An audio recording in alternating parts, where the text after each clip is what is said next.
Hey guys, I'm at a local park, um, and I just wanted to say this place has been known for having some alligator sightings. Unfortunately, I don't see any today. I think that if you really want to see them, you either have to be somewhere real early in the morning, or you have to be somewhere like right at the evening time. Um, as you can see, it's a little swampy, and it's definitely an artificial lake, but that doesn't make any difference to alligators. They will live anywhere they like. One thing that is a little bit funny is this bench is pretty much right next to the edge of the water.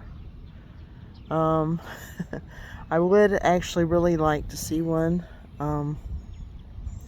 Unfortunately, sometimes the residents don't understand that they're supposed to be here too, and they freak out over local wildlife, which, quite frankly, I think is ridiculous. If you choose to move into the range where they live, you should accept that they're part of the local wildlife. Unfortunately, some people feel entitled to, like, call the authorities or anything like that. It's really silly. So if an alligator did come out of the water and I did get to see it for a minute, I'd be really happy. I just hope that the people who live in this neighborhood would not be so inconsiderate.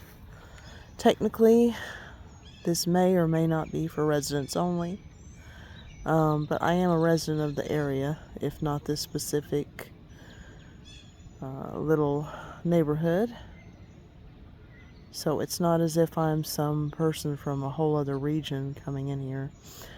And I'm not damaging the property. So that's another issue that I'm not doing anything to harm anybody. I am looking through this pond, and I do see like splashes and stuff, but I think they're mostly from little fish or from turtles.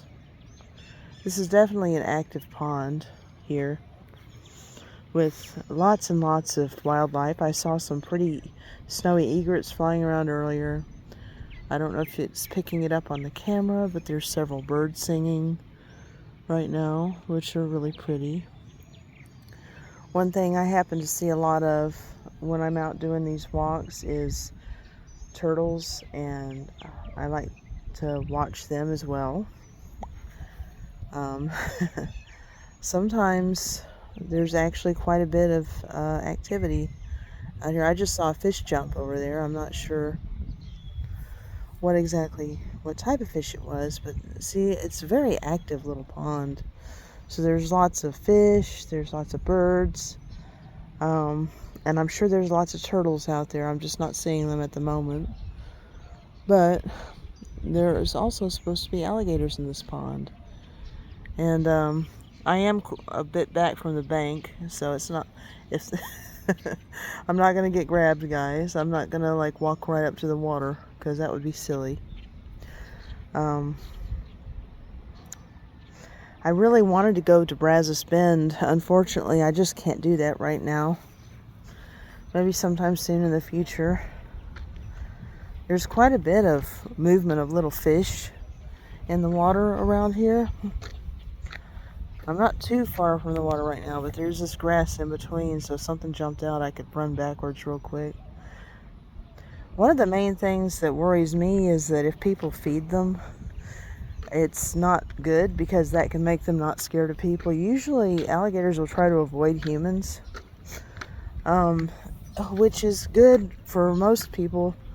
For me, I would really like the opportunity to see one, so you know, and of course I don't want them rushing up on me or anything. That would not be fun or entertaining for me, and then the alligator would end up getting blamed, and that wouldn't be fun or entertaining for them. There are some really beautiful little things here. Like there's a little insect over here. It's flying around. I don't know if you guys can see it on camera, because I can't even see what's on my screen at the moment because of the brightness of the light. I don't know if it's picking up this really pretty plant right here with the purple flowers. But anyway, that's one of the other things that I like to see when I go out to parks and stuff, are all the pretty insects. A lot of times there'll be damselflies, or there'll be dragonflies, or there'll be interesting butterflies and moths, and sometimes there'll be little beetles and things like that that I can look at that are really pretty and interesting. I just like all the wildlife. One of the things that always kind of frustrated me when I was younger was that people had a tendency to only appreciate certain types of animals, and especially other girls or other women. They only really seem to appreciate certain types of wildlife. For example, like you're allowed to like puppies or kittens, or sometimes you're even allowed to like birds and things like that.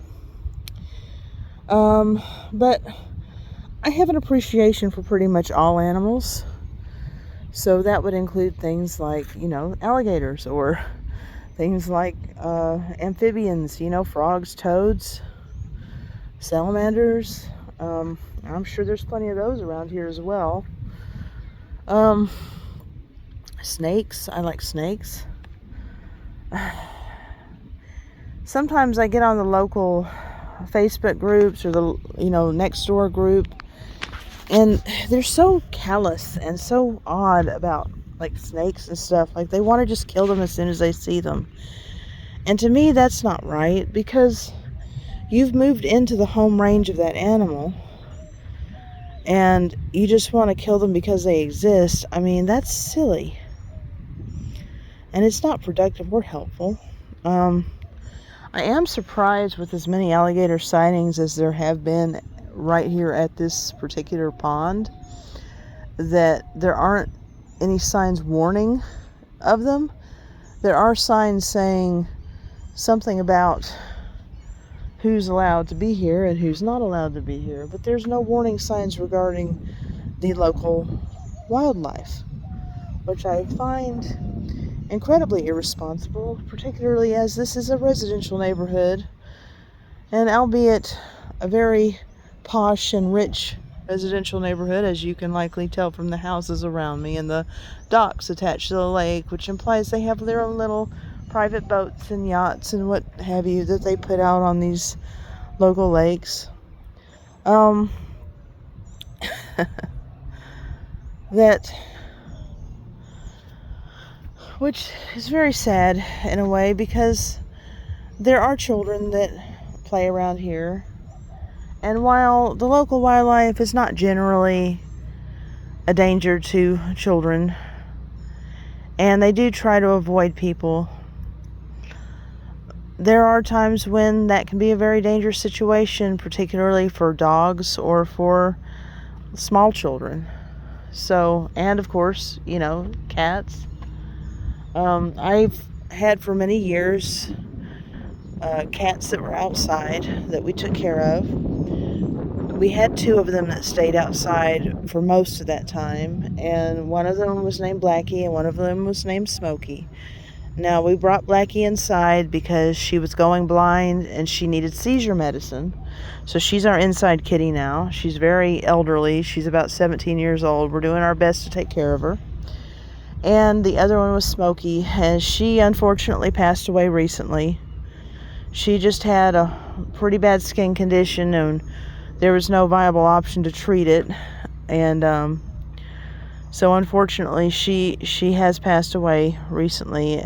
We had to take her to the emergency vet. But as far as that goes, so I know that there are people everywhere who have cats that are outside, or who, as we put it, took care of the cats that were outside for a long time, that we didn't really have the option to bring in, to be honest, for a long time, because they were too feral. And thankfully, as Blackie got older, she has calmed down a lot. We can hold her and pet her and all that stuff. We didn't used to be able to do that when she was younger. It used to be a lot more involved with that. Like, she wouldn't even let us touch her head. We could barely touch the end of her nose, and over the years she tamed down, and now we can hold her and pet her and give her medicine. So sometimes they change when they get older. Unfortunately, her daughter was still extremely feral even at 15 years old. And one of the things that was very frustrating for us about that was that we wanted to bring her in to be with her mother, but she just wasn't tame enough to do it. And so we were trying to, you know, still take care of her outside, but unfortunately she caught this skin condition. It's sad in a way, but at the same time, you know, she did live a really, really long life. So that's one thing. She lived for over 15 years. And so that tells you right there that, you know, we took good care of her and we did our best. Another thing that I would like to mention is that I would really like to come to this particular park really early in the morning and just see what I can see. Now, it may not make any difference. I may still not see any alligators, but it is something I'd very much like to see, even a little one. Sometimes you see these news stories around Houston of these big bull alligators that come out of the water, walk around, they scare the residents, and then they go back into the water. There was something in Cinco Ranch a while back. There was something a little bit west of Houston a while back before that. And, you know, they do come out of the water sometimes, and they freak people out, and then they go back into the water. And when they're in the water like this, you can't really see them. So for a lot of people, it's out of sight, out of mind. Since they're a lot more active in, you know, the evening and the morning, you don't really tend to see them in the daytime very much, unless you go to a place like Brazos Bend that just has so many of them that you can't miss them. Well, I suppose I'll end this video, but I did want to let you guys share in this kind of beautiful experience I'm having at the park. It's very nice. And I'll talk to you later. Bye-bye.